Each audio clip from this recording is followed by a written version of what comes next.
कैसे बेटा? मस्त, वेरी गुड। हमें उम्मीद है आप लोग खूब खुश होंगे, प्रसन्न होंगे और सकारात्मक ऊर्जा से भरपूर होंगे। ठीक है, मुस्कुराते रहो। ठीक है, हम लोग क्या करें बेटा, एक्सरसाइज 1.2 का थोड़ा सा इंट्रोडक्शन है। इसका जो बेसिक है बहुत छोटा सा है, वो देखेंगे। उसके बेस पे, इस बेसिक के बेस पे कुछ क्वेश्चंस हैं वो करेंगे बेटा। ठीक है, ये क्वेश्चंस हैं, ये एक नमूने के तौर पे है, एक सैंपल के तौर पे है। नंबर 7 क्वेश्चंस बहुत बनते हैं बेटा। आपको क्या करना है, ये एक्सरसाइज के बेस पे, ये आपने एक्सरसाइज कर लिया है, हमारे साथ किया है, तो आप एग्जाम्पल कर सकते हो, या कहीं और से भी रेफरेंस बुक्स के क्वेश्चंस आप कर सकते हो, और करना है बेटा। ठीक है, क्योंकि ये पहले 4 एक्सरसाइज होती थी, अब 2024-25 से केवल चैप्टर 1 में 2 ही एक्सरसाइज बच रही, एक्सरसाइज 1.1 और एक्सरसाइज 1.2। पहले 1.1, 1.2, 1.3, 1.4 भी होती थी। ठीक है, तो 2 ही एक्सरसाइज हैं, और जो मार्क्स का वेटेज था 5 मार्क्स अप्रॉक्स रियल नंबर से लिए जाते थे, अभी भी 5 मार्क्स ही लिए जा रहे हैं। पहले 4 एक्सरसाइज से 5 मार्क्स का आता था, अब 2 एक्सरसाइज से 5 मार्क्स का आता है। तो बेटा ये लिमिटेड सिलेबस है, लिमिटेड कॉन्सेप्ट है। इस लिमिटेड कॉन्सेप्ट पे इस जो है आपको 5 मार्क्स लाने हैं। ठीक है, तो हर कॉन्सेप्ट, हर क्वेश्चन इसका इंपॉर्टेंट है, ये ध्यान में रखना। ठीक है बेटा, इसमें क्या है, एक थ्योरम है, कहता है कि if p is a prime number, कहता है p कोई भी प्राइम नंबर है and p divide a square, और जो p से हम a स्क्वायर को डिवाइड कर सकते हैं, ये कुछ ऐसा है। ठीक है, p कोई भी प्राइम नंबर हो सकता है, a स्क्वायर कोई भी इंटीजर है, पॉजिटिव इंटीजर है, a कोई भी पॉजिटिव इंटीजर है, तो यदि हम p से a स्क्वायर को डिवाइड कर सकते हैं, तो a भी p से डिवाइड होगा। ये है, इतनी सी बात है बस। है, इसको देखो फील कैसे करते हैं बेटा। थोड़ा बड़ा नंबर लेते हैं, जैसे मान लीजिए a की वैल्यू है 10। ठीक बेटा, तो a स्क्वायर कितना हो जाएगा, 100। ठीक है, अब ये 100 किससे डिविजिबल है, 100 जो a स्क्वायर है, a स्क्वायर किससे डिविजिबल है बेटा, 2 से डिविजिबल है, 5 से डिविजिबल है, और 10 से डिविजिबल है। तो ये बेटा 10 भी, ये 100 है ना, ये क्या है, a स्क्वायर की वैल्यू है। a स्क्वायर 2 से डिविजिबल है, 5 से डिविजिबल है, 10 से डिविजिबल है। तो जो a की वैल्यू 10 है, ये 10 भी 2 से डिविजिबल होगा, 5 से डिविजिबल होगा, और 10 से डिविजिबल। यही कह रहा है कि if p is a prime number, ये कोई नंबर है p, p 2 भी हो सकता है, 5 भी हो सकता है, 10 हो सकता है, p से यानी 2 से यदि 100 डिवाइड हो रहा है, तो 2 से 10 भी डिवाइड होगा। ये है, if p be a prime number and p divide a square, then p divide a, where a is a positive integer। कोई भी पॉजिटिव इंटीजर ले लो बेटा। ठीक है, थोड़ा सा बड़ा नंबर लेते हैं, जैसे मान लो a की वैल्यू हम 6 ले लेते हैं। ठीक है, तो a स्क्वायर कितना हो जाएगा, 36। अब ये 36 किससे डिविजिबल है, इस यहाँ a स्क्वायर जो 36 है वो 2 से डिविजिबल है, 3 से डिविजिबल है, 6 से डिविजिबल है, 4 से भी है ना बेटा, 36 ना बेटा, 6। ठीक है, प्राइम की बात हो रही बेटा, कंपोजिट की बात नहीं हो रही है। पी जो है कोई भी प्राइम है, तो ये प्राइम जिससे डिविजिबल है 2, 3 से डिविजिबल है। यहाँ प्राइम की बात करते हैं बेटा, 10 की बात नहीं करते हैं। ठीक है, तो ये 2 और 3 से डिविजिबल है ये। ठीक है, डिविजिबल बेटा ये 4, 9, 12 से भी है, लेकिन हम वहां नहीं जाएंगे। पी क्या है, कोई प्राइम है, तो ये 2 और 3 से डिविजिबल है बेटा, तो ये भी 2 और 3 से डिविजिबल होगा। बस इतनी सी बात है। ठीक बेटा, बस इसी जानकारी के आधार पे हमको ये पूरी एक्सरसाइज करनी है। एक बात और बता दें बेटा, किसी से कहना नहीं, जो आज हम कर रहे हैं इस जानकारी के बेस पे और इस एक्सरसाइज के बेस पे कम से कम 3 नंबर का क्वेश्चन जरूर आता है। ठीक है, जो ये क्वेश्चन हम करने जा रहे हैं, रूट 5 पहला क्वेश्चन है, एक्सरसाइज का पहला क्वेश्चन है, root 5 is a rational number, prove करना है। नहीं, क्या प्रूव करना, prove that root 5 is irrational number.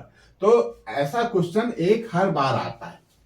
बस क्या होता है कि जैसे आपके एग्जांपल में दे रखा है, to prove that root 2 is irrational number. ज्यादातर आता है to prove that root 3 is irrational number, और बाय चांस ऐसा भी आ सकता है prove that root 7 is irrational number. तो अब एक चीज याद रखना बेटा, है क्या कि जो हम करने जा रहे हैं क्वेश्चन नंबर 1 के साथ, क्वेश्चन नंबर 1 जिस प्रोसेस पे हम करेंगे उसी प्रोसेस पे आपको प्रूव करना है रूट 2 को प्रूव करना है, तो इसी प्रोसेस को अपनाएंगे। रूट 3 को इरेशनल प्रूव करना है, तो इसी प्रोसेस पे इसी मेथड को अपनाएंगे। रूट 7 को प्रूव करना है, तो हम इसी मेथड को अपनाएंगे। ठीक है, एक क्वेश्चन यदि आपने कर लिया तो 3 नंबर का क्वेश्चन आपका बोर्ड में पक्का है। ठीक है, ये क्वेश्चन कर लिया तो 3 नंबर का क्वेश्चन आप में का बोर्ड में पूरा पक्का है। कंप्लीटली आप 3 मार्क्स का क्वेश्चन कर ले जाओगे, और है इसमें कुछ नहीं। ठीक है ना, बहुत बड़ी लॉजिक लगनी है ना, बहुत बड़ा प्रोसेस होना है। ठीक है, बस एक प्रोसेस है, एक निश्चित प्रोसेस है, एक निश्चित ढर्रा है, एक निश्चित रास्ता है, उसी रास्ते पे चल करके रूट 5 को आप इरेशनल प्रूव कर लोगे।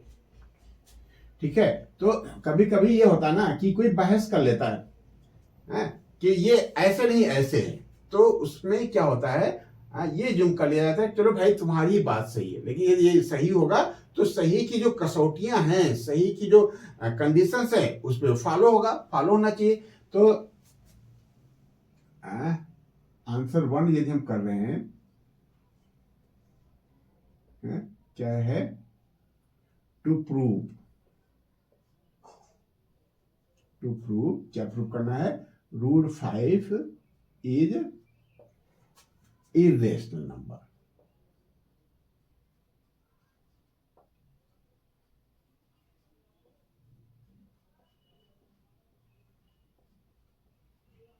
तब क्या करेंगे, तो प्रूफ में हम क्या मान लेंगे, हम मान लेते भैया आप है तो बेटा ये इरेशनल, लेकिन आप कहते हो प्रूव करो, तो हम मान लेते हैं थोड़ी देर के लिए बेटा ये रेशनल नंबर है।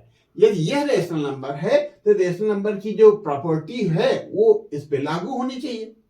ठीक है, तो प्रूफ में हम क्या करेंगे, सपोज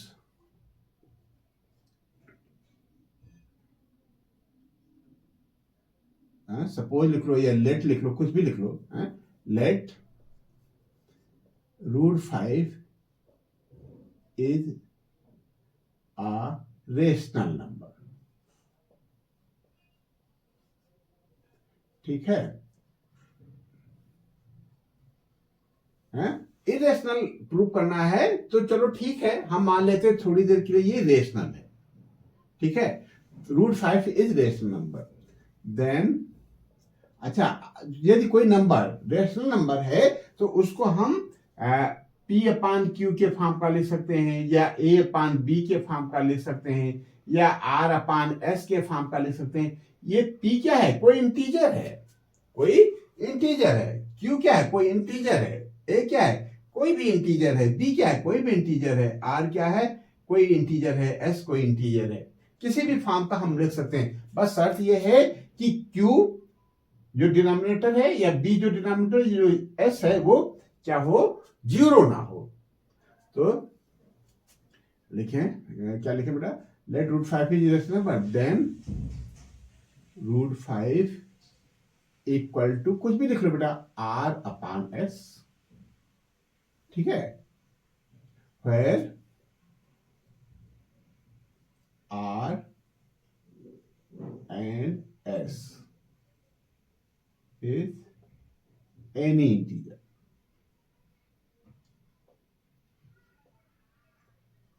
ठीक है, रेशनल की प्रॉपर्टी ही होती है कि किसी भी रेशनल नंबर को हम P/Q के फॉर्म का लिख सकते हैं, जहां Q नॉट इक्वल टू 0 और P और Q कोई भी इंटीजर हो सकते हैं, प्लस हो सकते हैं, माइनस हो सकते हैं। बस P भी तो हमारा 0 हो सकता है, P 0 हो सकता है लेकिन Q 0 ना हो, बस ये शर्त है। तो where R and S is any integer and S not equal to 0, ये बेटा ये किसकी प्रॉपर्टी है, ये जो हम लिख रहे हैं ये प्रॉपर्टी है रेशनल की। हमने एज्यूम कर लिया है कि √5 क्या है, रेशनल नंबर है। ठीक है, बस ये हो गया। अच्छा, अब एक बात और देख लेते हैं कि हो सकता है R और S में कोई कॉमन फैक्टर हो other than 1।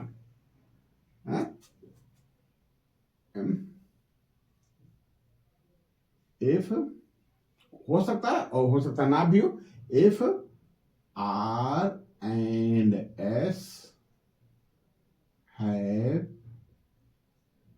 a common factor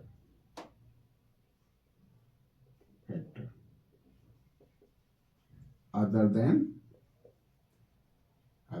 1। क्यों, स्पेस थोड़ा सा ज्यादा हम खर्चा करें ना, other than 1, then R and S divide by common factor।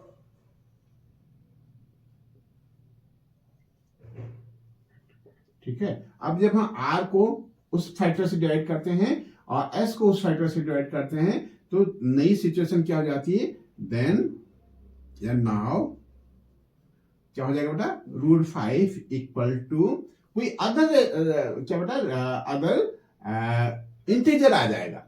ठीक है, अभी जो इंटीजर था ये R और S है, जैसे मान लीजिए कोई इंटीजर है 3/6, इसमें 3 से डिवाइड हो रहा है, तो 3 से डिवाइड करने के बाद ये एक इंटीजर फिर बनेगा एक फ्रैक्शन फिर बनेगा 1/2, जहां न्यूमरेटर है 1 और डिनोमिनेटर है 2। तो कॉमन चीज से डिवाइड करने के बाद नया इंटीजर मिल जाता है, 1 और 2 मिल गया। ऐसे ही लिखेंगे √5 इक्वल टू, अब हम लिख लेते हैं A/B। ठीक है, तो A आया कहां से बेटा, R divided by common factor. ये हम समझाने के लिए लिख रहे हैं, आपको लिखना नहीं है। R divide by common factor equal to कितना है बेटा, A। ऐसे ही S को ये हम कॉमन फैक्टर से डिवाइड करते हैं तो B आता है। ठीक है, तो ये हो गया बेटा, ये आ गया क्या, √5 इक्वल टू A/B। ठीक है, where ऐसे भी लिख सकते हो, where A and B are co-prime।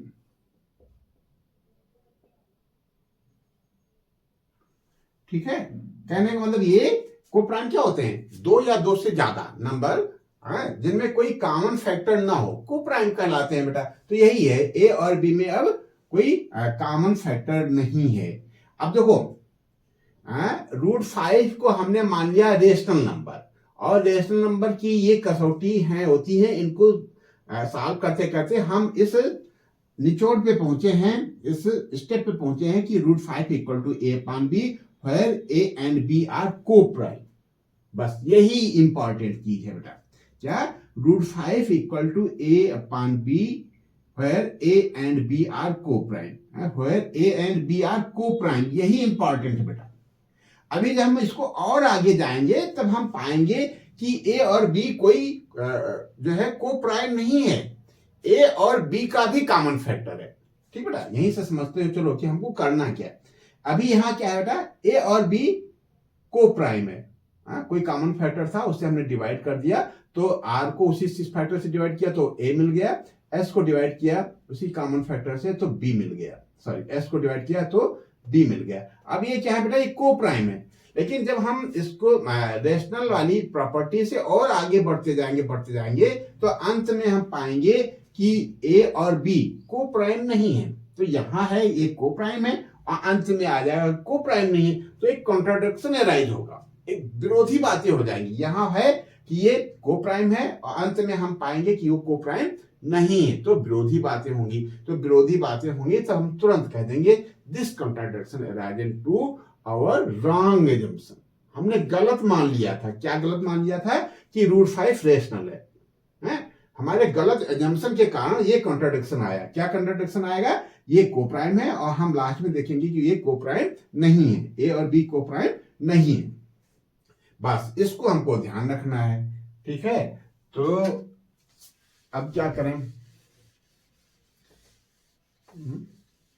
अब ऐसा करते ना बेटा, है अब ये देखो हमें बता रहे हैं कि चाहे √2 निकालना हो, चाहे √5 निकालना, या √7 निकालना, √11 निकालना, इसी प्रोसेस पे करना है। बाई चांस हमको √2 निकालना होता तो यहाँ √2 दिया होता, यहाँ √2 हम लिख लेते, यहाँ 2 लिख लेते, जहां जहां 5 है वहां 2 लिख लेते, यहाँ हम 2 लिख लेते, तो √2 = a/b आता। ठीक है, बस करना ऐसे ही है। यदि एक क्वेश्चन कर लिए तो आपके मजे ही मजे हैं। मजे तो आपके वैसे भी हैं, कम क्वेश्चन में आपको मार्क्स मिल जाने, और दूसरा एक प्रोसेस आपने ठीक से समझ लिया तो आपसे कुछ भी करा ले, कोई √2 को प्रूव करा ले, √3 को प्रूव करा ले, √7 को प्रूव करा ले। कब? यदि आपने √5 ठीक से कर लिया है। ठीक है, तो चलो आगे बढ़ते हैं बेटा। क्या लिखें? इसको थोड़ा सा सिंप्लीफाई करते हैं।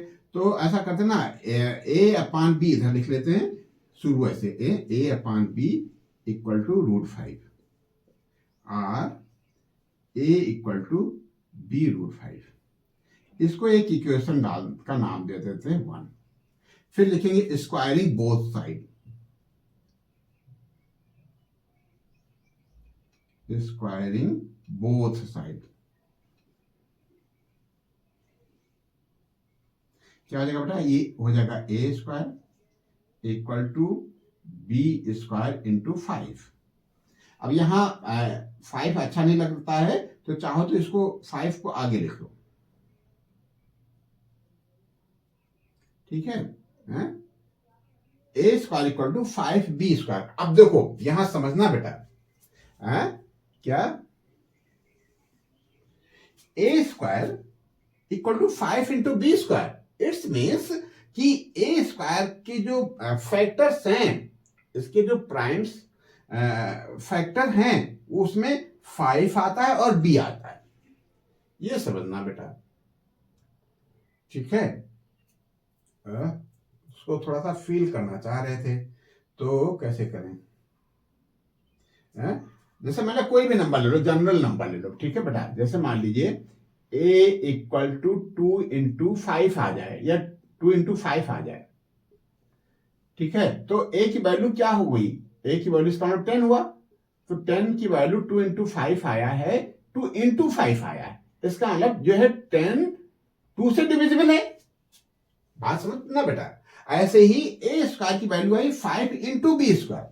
यहां 10 की वैल्यू आई 2 × 5, तो क्या है? ये 10 2 से डिविजिबल है, 5 से डिविजिबल है। तो ऐसे ही हम यहां कह रहे हैं कि since a² = 5b², therefore a² divisible by 5। बस इतनी सी बात है। क्या लिखें? From above,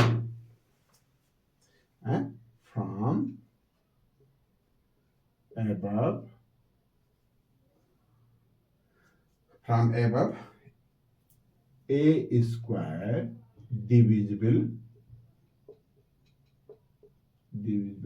by 5। अब देखो, अभी थ्योरम एक देखा था हम लोगों ने कि कोई a² ये p से डिवाइड हो रहा है। क्यों? यही देखा था ना बेटा, a² p से डिवाइड हो रहा है तो a भी p से डिवाइड होगा। उसको हमने आपको फील भी कराया था। तो देयरफॉर बाय थ्योरम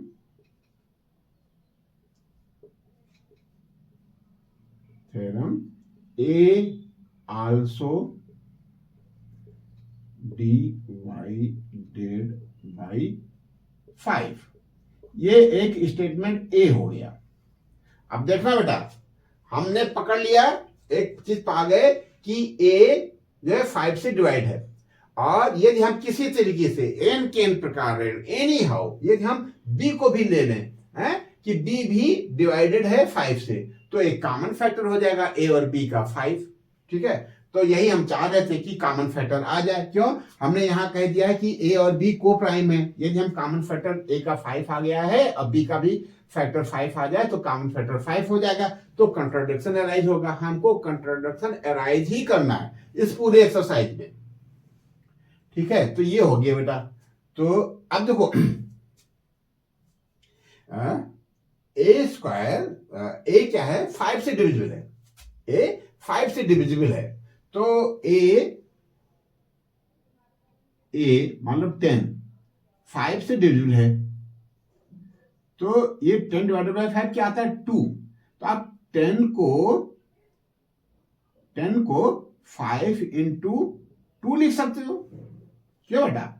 ऐसे ही यदि a 5 से डिविजिबल है तो हम a को 5 इंटू कोई भी इंटीजर लिख सकते हैं।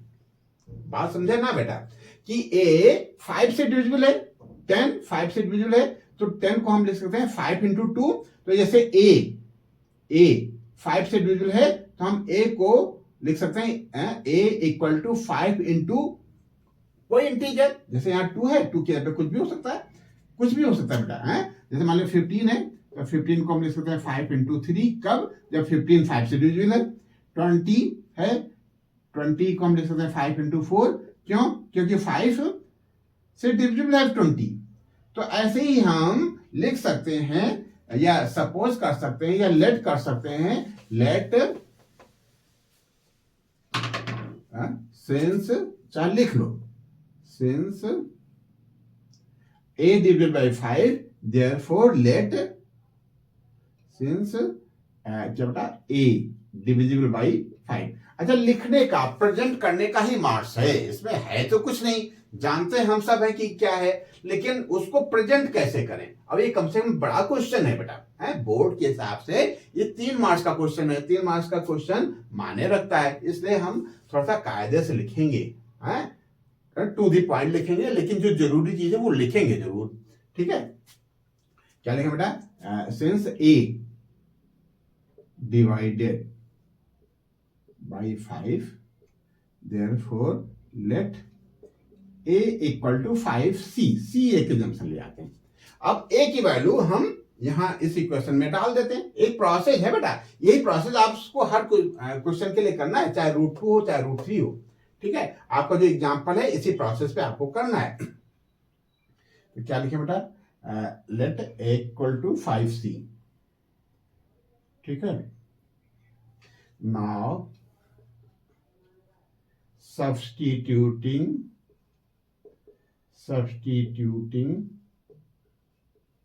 value of a equal to 5c in equation 1। ये इक्वेशन है या बेटा स्टेटमेंट है, ठीक है, यही लिखना ना बेटा। एक यहाँ पे हमको 5c लिखना है, 5c इक्वल टू b √5। अब यहाँ फिर स्क्वायरिंग बोथ साइड कर लो, ठीक है, squaring by squaring both side, ये इसका स्क्वायर करोगे आएगा 25c square equal to 5b square, और 5 से डिवाइड कर दो, 5c square equal to b square, और b square equal to 5c square. अब फिर वही बात क्या, कि b स्क्वायर के जो फैक्टर हैं उसमें या b स्क्वायर के जो फैक्टर के प्राइम्स हैं, वो क्या है, 5 और c। बात समझना बेटा, 5 इंटू सी स्क्वायर लिखा है, इसका मतलब b स्क्वायर के जब फैक्टर करते हैं तो क्या आएगा, 5 इंटू सी की पावर 2। c कोई इंटीजर है, जैसे मान लीजिए 2 भी हो सकता है, तो 5 इंटू 2 की पावर 2 या 3 हो सकता है, 5 इंटू 3 की पावर 2 या 4 हो सकता है, कोई भी इंटीजर हो सकता है। इसका तो कहने का मतलब ये कि b स्क्वायर के फैक्टर में 5 आ रहा है, इसका मतलब ये हुआ कि b स्क्वायर डिवाइडेड बाई 5, ठीक ना बेटा। It means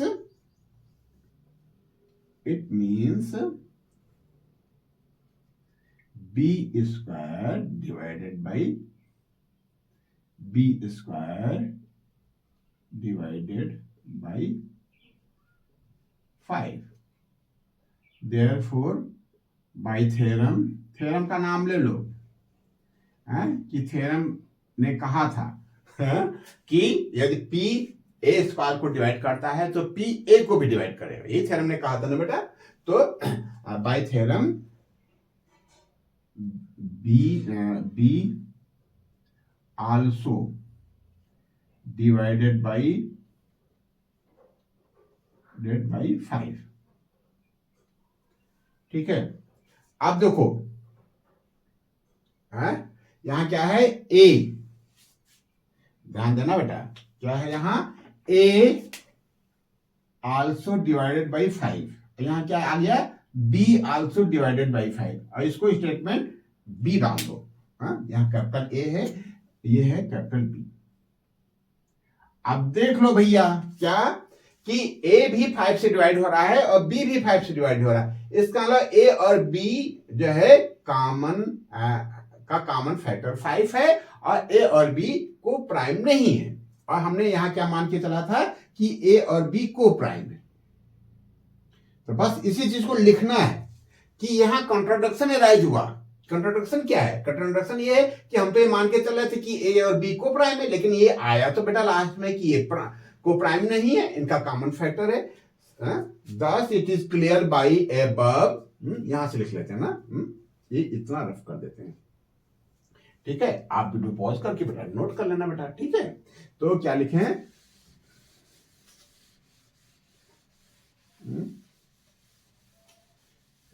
thus it is clear, thus क्या लिखे बेटा, thus it is clear by above A and B, ये स्टेटमेंट है। Thus it is clear by above that A and B both divided by कितना बेटा, 5। It means A and B are not co-prime। ठीक है, फिर यहां लिख दो this is contradiction, this is contradiction. ये विरोधी बात हो गई है, क्यों, हम तो ये मान के चले थे कि ये को प्राइम है। फिर यहां लिख दो बेटा कि this contradiction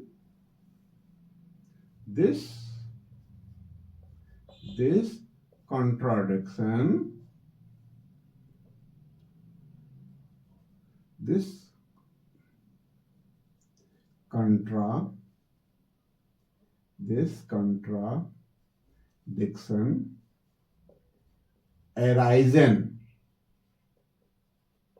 due to our wrong assumption।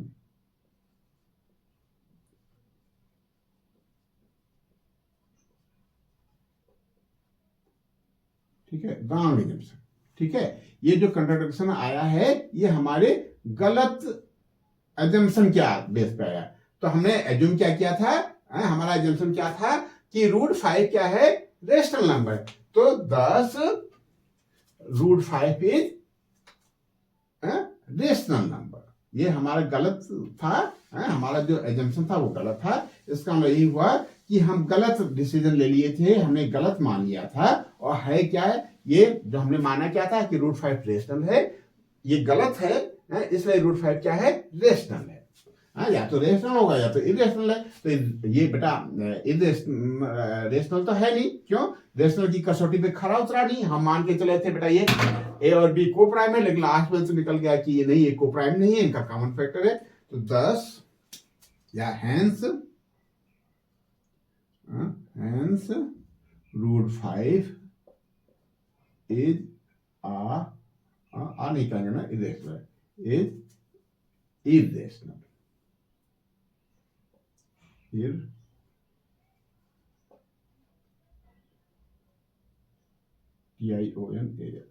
Irrational number. बस इतनी सी बात है बेटा। हो सकता है हमको समय इस क्वेश्चन में ज्यादा लगा हो, ठीक है, और आपको भी हो सकता है ज्यादा समय लगे, तो लगना भी चाहिए, ठीक है।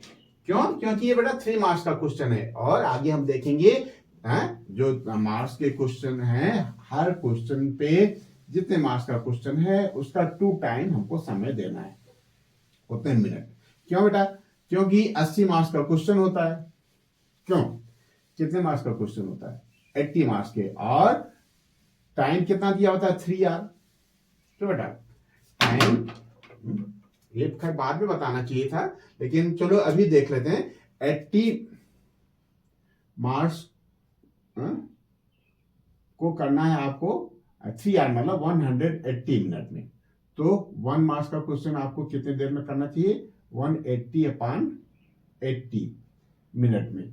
तो ये कैसे करें बेटा? 4 से तो नहीं जाएगा, 2 चौको 8, 2 9 18, 9/4, 4 एकम 4, 4 दूनी 8, 1 9, ठीक है, 2.25 मिनट में, 2.25 मिनट में। लेकिन हम सेफ्टी के लिए 0.25 मिनट छोड़े रहते हैं, हम 2 मिनट में ही करने की कोशिश करते हैं। एक 1 मार्क्स का क्वेश्चन है तो हमको 2 मिनट में करना है, ये 3 मार्क्स का क्वेश्चन है तो 6 मिनट में करना है, ठीक है। तो 6 मिनट में करने के लिए यदि आपको आता है तो 6 मिनट में कर लोगे। पहली बार कर रहे हो तो हो सकता है थोड़ा सा टाइम लगे, प्रैक्टिस है तो 6 मिनट में जरूर हो जाएगा, और 5 मिनट में ही आप करने की प्रैक्टिस करना। टाइम मैनेजमेंट बहुत जरूरी है बेटा, ठीक है। तो अभी हम कह रहे थे कि √5 हो या √2 हो या √3 हो, या इसको इरेशनल प्रूव करना हो, या इसको इरेशनल प्रूव करना हो, या इसको करना हो, या इसको करना हो, हम एज्यूम करके चलेंगे। भैया तुम नहीं मानते हो कि इरेशनल है, तो हम मान लेते हैं कि रेशनल है,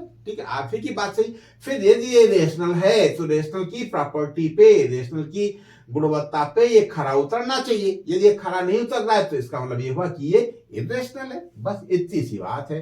तो क्वेश्चन नंबर 2 करने जा रहे हैं बेटा, इसमें भी वही करेंगे।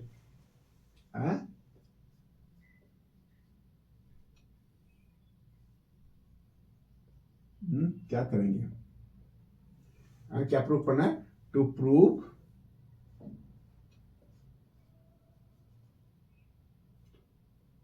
प्रूव क्या करना है?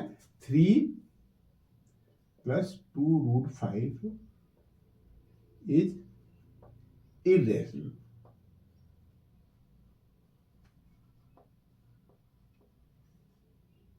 ठीक है। तो कैसे करें बेटा? फिर वही पुरानी बात, प्रूफ लिख लेते हैं। लेट कर लें, लेट या सपोज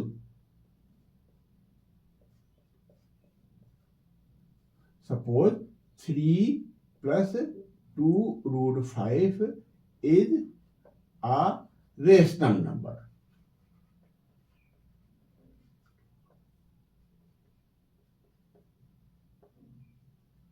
ठीक है। अब यहां शुरू में हम ए और बी को प्राइम इंटीजर मान लेंगे। therefore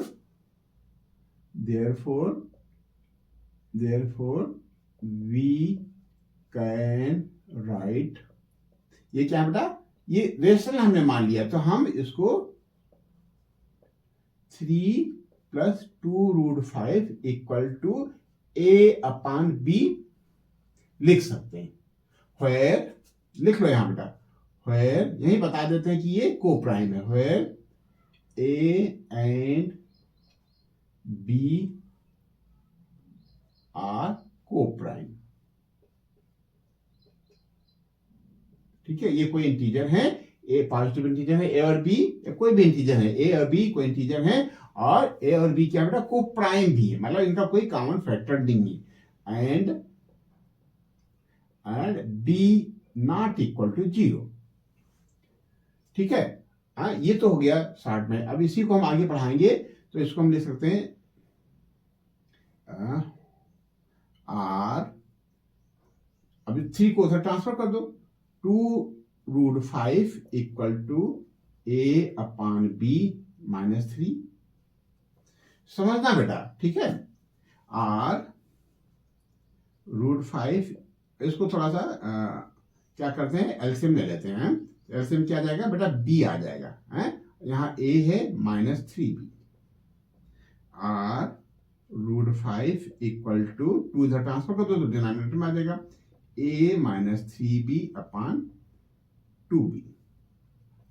अब देखना बेटा, क्या है, a कोई इंटीजर है, b कोई इंटीजर है, तो a -3b भी तो कोई इंटीजर ही होगा बेटा, क्यों? बात समझ रहे हो कि नहीं? a कोई इंटीजर है, b कोई इंटीजर है, तो a -3 भी कोई इंटीजर होगा है? तो हम मान लेंगे कि a -3b equal to p, where p is an other integer। बात समझना बेटा, a इंटीजर है, 3b इंटीजर है, तो चेक कर लो बेटा। इसको कैसे चेक करें? जैसे मान लीजिए a की वैल्यू है 5 और b मान लो 4 है, तो a -3b कितना होगा? a मतलब 5 और -3, b का मतलब 4, तो कितना हो जाएगा? 5 - 12, 5 में से 12 जाएगा 7, -7। क्या हो गया? ये एक इंटीजर है। तो क्या लिखे बेटा? Since a and b are integer, therefore a -3b are also an integer। Since, इसको यहां से 1 करके छोड़ दो। Since a and b are integers, ये इंटीजर्स हैं, इंटीजर्स हैं, therefore a -3b are also integer, and similarly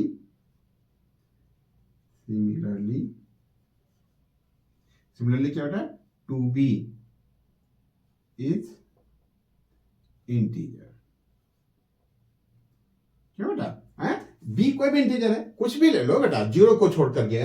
मान लो 5 है तो 2 × 5 10 तो इंटीजर हुआ। मान लो ये -99 है, कितना है? -99, तो 2 × -99, 2 18, 2 18 19, 198, -198 हो जाएगा। तो -198 भी तो बेटा इंटीजर ही है। यही चीज हमने लिख दिया। तो फिर यहां लिख लेते हैं क्या? लेट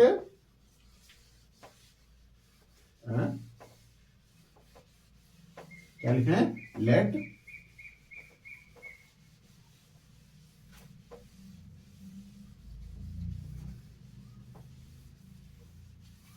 क्या लिखे हैं? Let a -3b equal to p लिख लो, एंड क्या बेटा? 2b equal to q, where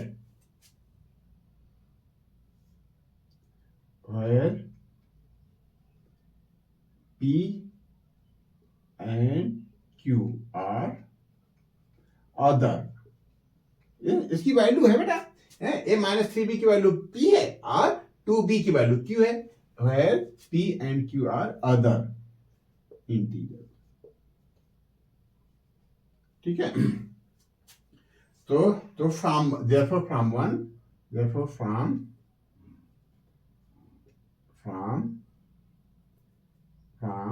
equation 1 क्या होगा बेटा? √5 equal to p upon q। ठीक है। अब देखो, p कोई इंटीजर है, q कोई इंटीजर है, तो p अपॉन q जो है क्या हो जाएगा बेटा? रेशनल नंबर हो जाएगा। क्यों? रेशनल नंबर की प्रॉपर्टी ये होती है कि कोई भी नंबर यदि हम p अपॉन q के फॉर्म का लिख सकते हैं तो वो क्या होगा? रेशनल नंबर होगा। तो यही सीधे लिख सकते हो, from above since p and q are integer therefore √5 is rational number. अब चूंकि √5 रेशनल नंबर नहीं है, √5 इरेशनल है। अच्छा, ऐसे क्वेश्चनों में हम क्या मान के चलेंगे? इसको √5 को हमको रेशनल नंबर समझ लो गिवन है कि ये हमको इरेशनल नंबर दे रखा है। इसमें क्या है अंडरस्टूड, इसमें क्या गिवन है, √5 इरेशनल है। यहां √5 को हमने इरेशनल प्रूव किया जब अकेला था, और इस क्वेश्चन में इस पूरे सिस्टम को इरेशनल प्रूव करना है, तब √5 गिवन है या √5 अंडरस्टूड है कि √5 इरेशनल है। तो यही चीज है यहां, ये क्या बना, ये इरेशनल है। तो कैसे लिखें इसको, फ्रॉम एबव देखो देखो ये क्या है बेटा, ये रेशनल है, P and Q are rational number.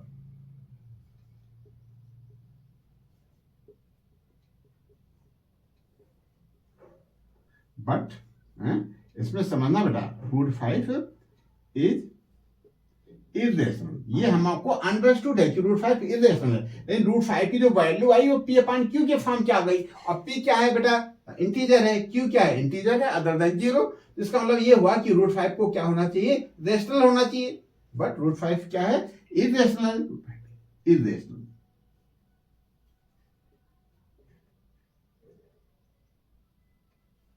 तो यहां भी कॉन्ट्राडिक्शन अराइज हो गया, therefore contradiction arise, therefore contradiction, विरोधी बात यहां आ गई बेटा,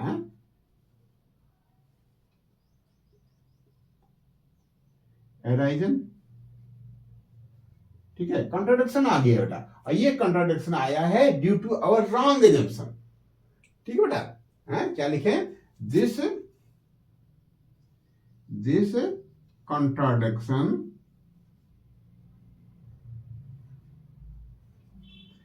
contradiction arisen due to our wrong assumption।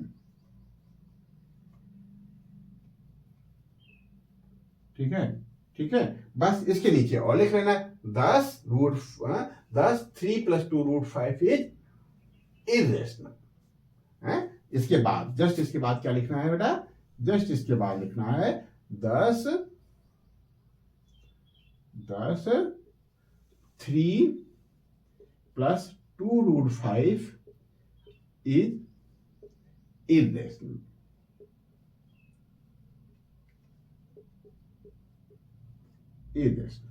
ठीक बेटा, बस प्रूव्ड लिख लो, यहां क्या लिख दोगे, प्रूव्ड।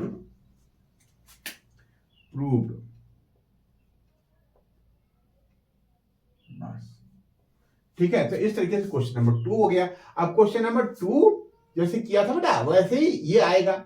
बस अब देखो ये प्रोसेस बन गया है, 3 + 2 √5 मतलब कोई इरेशनल नंबर है, इरेशनल नंबर का रेशनल नंबर 3 क्या है, 3 क्या बेटा, रेशनल नंबर है, तो 2 क्या है, रेशनल नंबर है।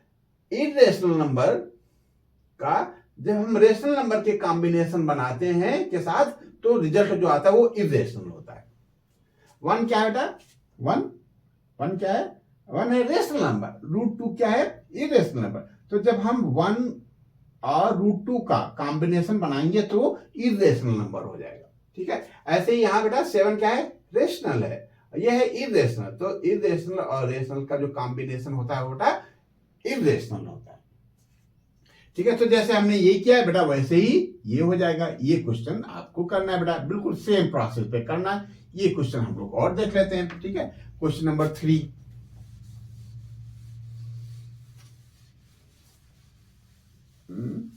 क्वेश्चन नंबर 3 का पहला पार्ट, आप वही मानेंगे। ठीक है, तुम कहते हो कि 1/√2 को इरेशनल प्रूव कर लो, तो भैया हम कहते हैं कि चलो थोड़ी देर के लिए मान लेते हैं कि 1/√2 क्या है, रेशनल है। ठीक है, मान लेने से तो होता नहीं है, क्यों, तुम कहते हो कि ये ऐसा है, तो हम कहते हैं ठीक है, यदि ये ऐसा है तो ऐसा होने की प्रॉपर्टी होनी चाहिए। उन्होंने कहा कि उनके काका डीएम है, तो ठीक है भैया डीएम है तो अच्छी बात है, लेकिन डीएम का जो रुतबा है, डीएम के जो रूल पावर्स हैं वो उनके पास होने चाहिए। क्यों बेटा? तो कहता है कि प्रूव करो क्या 1/√2 इरेशनल है। तो हम थोड़ी देर के लिए मान लेंगे कि चलो ठीक है भैया, हम मान लेते हैं कि 1/√2 रेशनल है, इरेशनल के बजाय रेशनल है।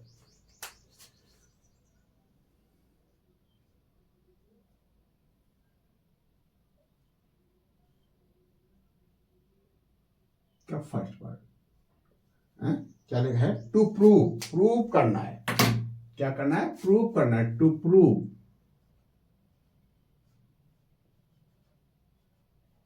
One upon root two is irrational.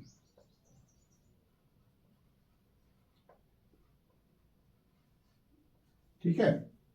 Suppose proof, suppose 1/√2 is a rational number,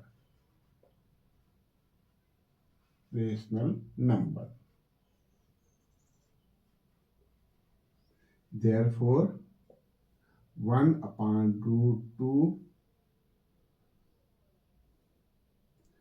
equal to क्या बेटा? या 1/√2 written as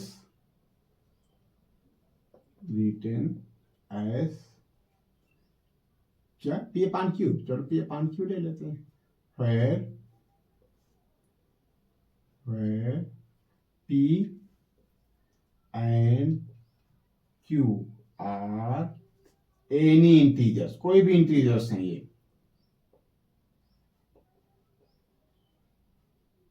and Q not equal to 0। बस इतनी सी बात है। ठीक है। कोई भी क्या होता है, रेशनल नंबर की प्रॉपर्टी ही होती है कि रेशनल नंबर को हम P अपॉन Q के फॉर्म पर लिख सकते हैं। ठीक है। रेशनल नंबर को हम P अपॉन Q के फॉर्म पर लिख सकते हैं। P कोई भी रेशनल नंबर है, सॉरी P क्या है? कोई इंटीजर है, Q भी कोई इंटीजर है, और Q नॉट इक्वल टू 0 होना चाहिए बेटा। ठीक है। तो therefore 1/√2 equal to P upon Q। अब इसको हम रेसिप्रोकल कर देते हैं, R√2/1 equal to Q upon P। अब देखो फिर वही बात आ गई, क्या Q कोई इंटीजर है, अब P कोई इंटीजर है, तो हम √2 को Q अपॉन P के फॉर्म पर लिख रहे हैं। इसका मतलब ये हुआ कि √2 क्या है? रेशनल है, जबकि बेटा √2 क्या है? इरेशनल है। सिंस यही लिख देते हैं, तो छोटा सा क्वेश्चन था बेटा। सिंस Q अपॉन या लिखें फ्रॉम एबव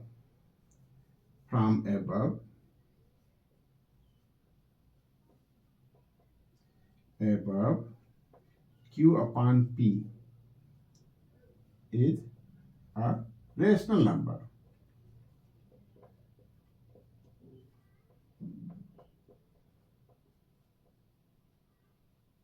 कारण क्या है? Q and P are integers। Integers में रूट नहीं होता है, इरेशनल नंबर नहीं होते इंटीजर्स। ठीक है, इंटीजर्स अलग होते हैं। Q and P are integers। Integers क्या होते हैं बेटा? ये नंबर लाइन है, ये मान लो 0 है, ये 1 है प्लस का, ये 2 है प्लस का, ये 3 है प्लस का, ये -1 है प्लस का, ये -2 है, ये -3 है बेटा।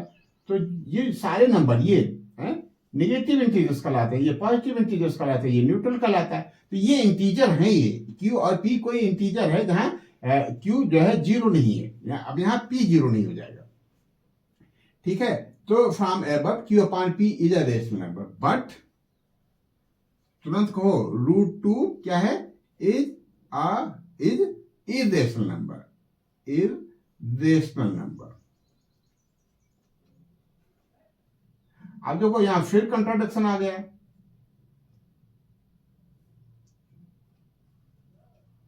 ठीक है। बट √2 इज इरेशनल नंबर, तो contradiction arisen.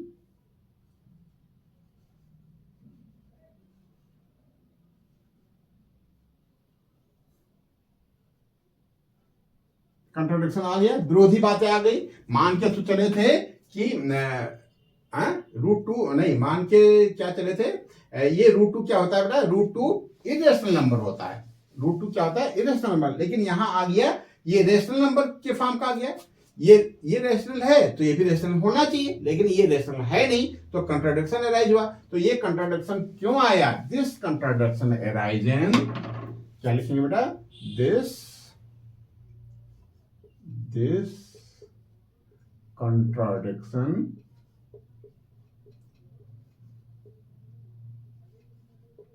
contradiction arises due to our wrong assumption.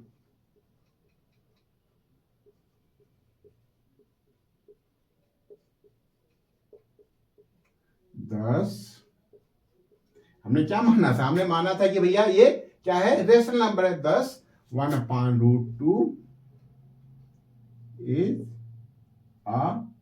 Irrational number, नहीं इज एन कह लो, एन इरेशनल नंबर।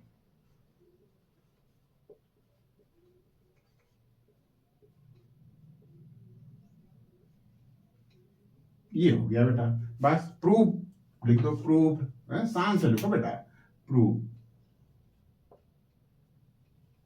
ठीक है, तो ये हो गया बेटा है। ठीक है, क्वेश्चन नंबर 1 कर लिया हम लोगों ने, 2 कर लिया, और 3 का फर्स्ट पार्ट कर लिया है। ठीक है, सेकंड पार्ट बिल्कुल बिल्कुल ऐसे ही होगा बेटा। ठीक है, सेकंड पार्ट क्या है, टू प्रूव, क्या है, 7√5, 7√5 इसको सेकंड मान लो। Suppose 7√5 is a rational number, तो यहां क्या हो जाएगा बेटा, 7√5 रिटर्न एज P/Q। ठीक है, 7√5 को हम P/Q के फॉर्म का लिख सकते हैं बेटा। ठीक है, अच्छी चीजों को रफ कर देते हैं, क्यों। आप देखो, रास्ता पता होना चाहिए, बस हम तो मंजिल पे पहुंच ही जाएंगे हम लोग, क्यों बेटा, बस हमारा टारगेट फिक्स है, बस रास्ता दिखना चाहिए बेटा।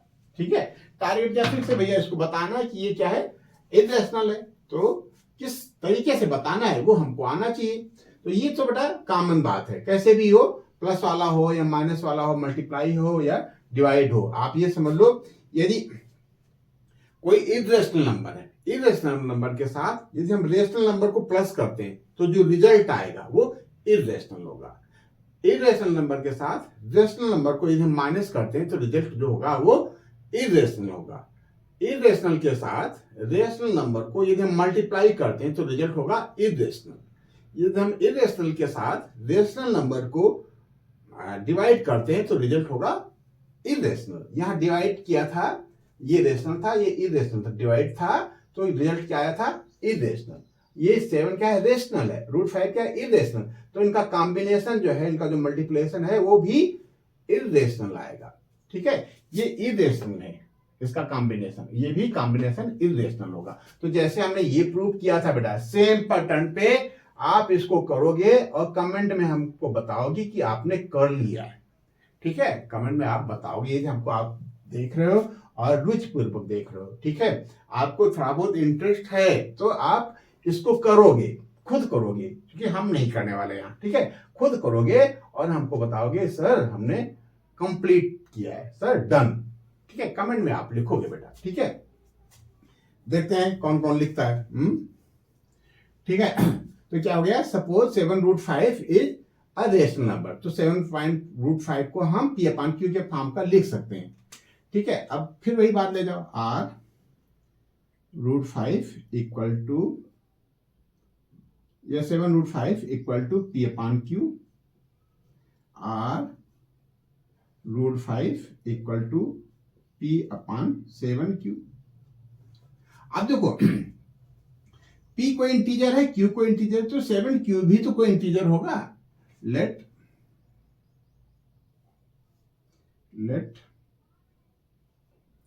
यही लिख लो, let 7q equal to s लिख लो बेटा, या r लिख लो, r एंड अदर कोई अलग इंटीजर होगा। जैसे मान लो q की वैल्यू 5 है तो 7 इंटू 5 35 हो गया, q की वैल्यू 2 है तो 7 इंटू 2 14 हो गया, एंड अदर इंटीजर, कोई अदर इंटीजर है, ठीक है। देयरफॉर रूट 5 था ना बेटा, root 5 equal to p upon r। अब देखो p एक इंटीजर है, r एक इंटीजर है, तो p अपॉन r क्या होगा, p अपॉन r होगा रेशनल नंबर होगा। Therefore p upon r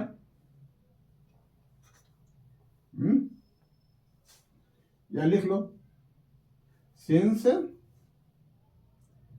p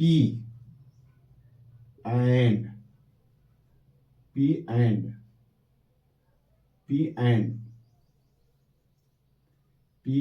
r are integers, therefore p upon r is a rational number, ठीक है। रेशनल नंबर की प्रॉपर्टी ही होती है, ठीक है। ये क्या हो गया बेटा, ये रेशनल नंबर होगा तो रूट 5 को भी इरेशनल होना चाहिए, बट रूट 5 इज इरेशनल। ये अंडरस्टूड है, ये कॉमन सेंस की बात है कि यहाँ रूट 2 क्या है, इरेशनल, तभी इसके कॉम्बिनेशन को हमको इरेशनल प्रूव करना है। रूट 5 इरेशनल गिवन है, समझ लो एक हिसाब से, ये अंडरस्टूड है बेटा, but root 5 is irrational.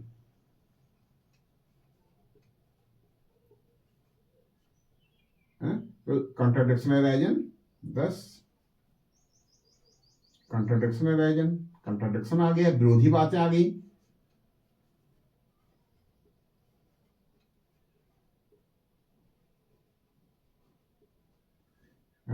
So this contradiction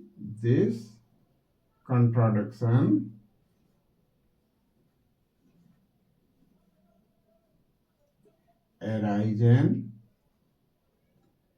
due to our wrong assumption, ठीक है, our wrong assumption, ठीक है। 10 ठीक है, 10 क्या था बेटा, 7 रूट 5 था ना बेटा, 7 रूट 5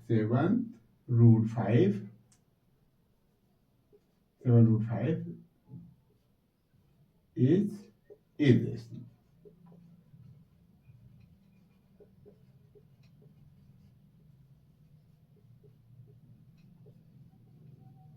ठीक बेटा।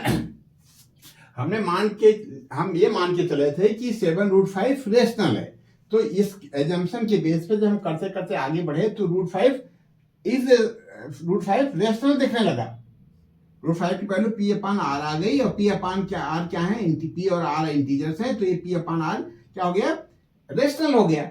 और रूट 5 क्या है, इरेशनल, तो रूट 5 इरेशनल है और ये रेशनल है, तो ये विरोधी बातें आ गई, कॉन्ट्राडिक्शन अराइज हुआ। ये कॉन्ट्राडिक्शन अराइज क्यों हुआ, क्योंकि हमने गलत एज्यूम कर लिया था, हमने मान लिया था कि 7 रूट 5 रेशनल है। इसका मतलब ये हुआ कि 7 रूट 5 रेशनल ना होकर के 7 रूट 5 इरेशनल है। वेरी गुड, ठीक है बेटा। यदि आपने ये वीडियो ठीक से देख लिया है तो बोर्ड में एक्सरसाइज 1.1 एक्सरसाइज 1.2 मिलाकर के 5 मार्क्स आपके पक्के, 80 में 5 आपके हाथ में, बस अभी हाथ में नहीं है, इसको ठीक से कर लो। इसके साथ जो एग्जाम्पल दिए हैं वो देख कर लो, फिर जो रेफरेंस बुक है वो कर लो। फिर हमने PYQs भी डाल रखा है, चैप्टर वाइज डाल रखा है बेटा। चैप्टर क्या है, रियल नंबर, तो रियल नंबर से क्या बेटा, रियल नंबर से प्रीवियस ईयर में जितने भी क्वेश्चंस आए हैं सबको हमने एक वीडियो में डाल रखा है। हो सकता है 1 या 2 उसके भाग हो तो उसको भी कर लो, ठीक है। क्योंकि नंबर्स ऑफ क्वेश्चन जितना ज्यादा से ज्यादा आप कर लोगे उतना आपका चीजें अच्छी होती जाएंगी, ठीक है। आपका दिमाग खुलता जाएगा, फिर एग्जाम में आप फंसोगे नहीं, आप अच्छा से अच्छा करके आओगे, आप अच्छा से अच्छा करके आओ, ये शुभकामनाएं हमारी हैं आपके साथ। ठीक है, आज के लिए बेटा बस इतना ही। और एक काम की बात बेटा, ये जो आप हमारे चैनल पे भी नए हैं और हमारा चैनल आपने सब्सक्राइब नहीं किया है, तो बाबू हमारा चैनल सब्सक्राइब कर दो और अपने दोस्तों में शेयर कर दो बेटा। Thank you.